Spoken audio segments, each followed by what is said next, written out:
বিশ্বাস করো, তোমরা বিশ্বাস করো আমাকে, পুজোর আগে এটাই লাস্ট পার্সেল, সত্যি বলছি আমি, এটাই লাস্ট। এখনও আর একটা পার্সেল অর্ডার আছে, কিন্তু সেটা পুজোর আগে এসে পৌঁছাবে না, পুজোর পরে আসবে। তো এটা আমার পুজোর আগে দরকারও নেই কোনোটাই, অ্যাকচুয়ালি এগুলোর মধ্যে কোনোটাই পুজোর আগে দরকার ছিল তা না, তবু অর্ডার করেছি, নিয়ে রাখলাম। এই যে এগুলো দেখো শার্ক, মানে শার্ক বলছে এগুলো, মানে যে কোনো চুড়িদার বলো, ফ্রক বলো, যে কোনো কিছুর সাথে আমি এগুলো ক্যারি করতে পারবো।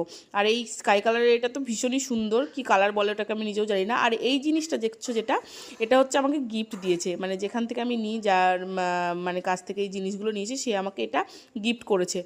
এই গিফটটা আমার আগেই পাওয়ার কথা ছিল, কিন্তু রিম আমাকে আসলে পাঠাতে ভুলে গেছিলো এই গিফটটা। তো এটা এই পার্সেলের সাথে আমাকে পাঠিয়ে দিল। তো আমার এই গিফটটা সত্যিই ভীষণ পছন্দ হয়েছে। আমি জানি রিম তুমি আমার ভিডিওটা দেখবে, তো আমার সত্যি ভীষণ পছন্দ হয়েছে। তোমাকে আমি রিভিউও দেবো, আসলে মেসেজ করার সময় পাইনি, ওই জন্য আমি দিতে পারিনি। তো দেখো, প্রথমে ব্ল্যাকটা একটু বড়